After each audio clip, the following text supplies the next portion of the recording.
Nandito ulit tayo sa may San Jose Paumbo at kukuha ulit tayo ng bangus na medyo magaspang. Sakto at mayroon naman tayong nakita. Mabuti na lang at umabot pa tayo sa binhing ganito kalaki. Dahil ito pala ay paubos na. Maganda nga ang ganitong kalaking size para 3 hanggang 4 na buwan ay aanihin mo na. Hello, good morning. Nandito tayo ngayon sa San Jose Paumbo. Tingnan po ulit natin yung bangus na nilalabas o binibenta. Medyo malalaki po ito ngayon kaya pasyalan natin. Tara.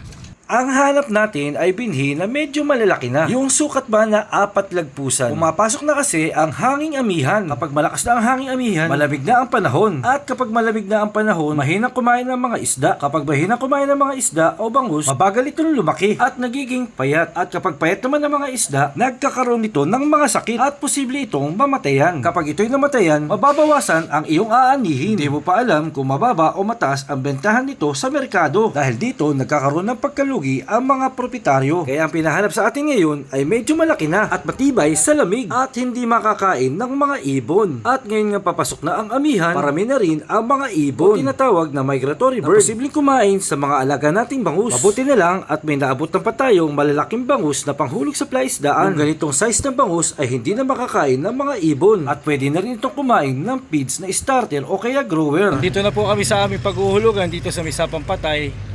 At kasalukuyan na po hinuhulog ang bangus. Mas maganda nga kung may pagkain ng dadatnan ang bangus na ihuhulog sa inyong plaisdaan tulad ng lumot, tigman o kaya lablab. Kung wala naman, pwede mo itong pakainin ng tinapay o kaya feeds. Kapag maganda kasing kumain ng mga bangus, maganda din ang paglaki nito. Kapag maganda naman ang paglaki nito, maganda ang iyong aanihin, matataba at malalaki. Kapag matataba at malalaki ang mga bangus, posibleng tumaas ang presyo nito sa merkado at magkaroon ng magandang ani. Ang video ito ay hatid sa inyo ng Sukang Paumbong. Available sa 1.5 liters, 1 gallon at 7 liters. Hanggang dito na lang. Maraming salamat po.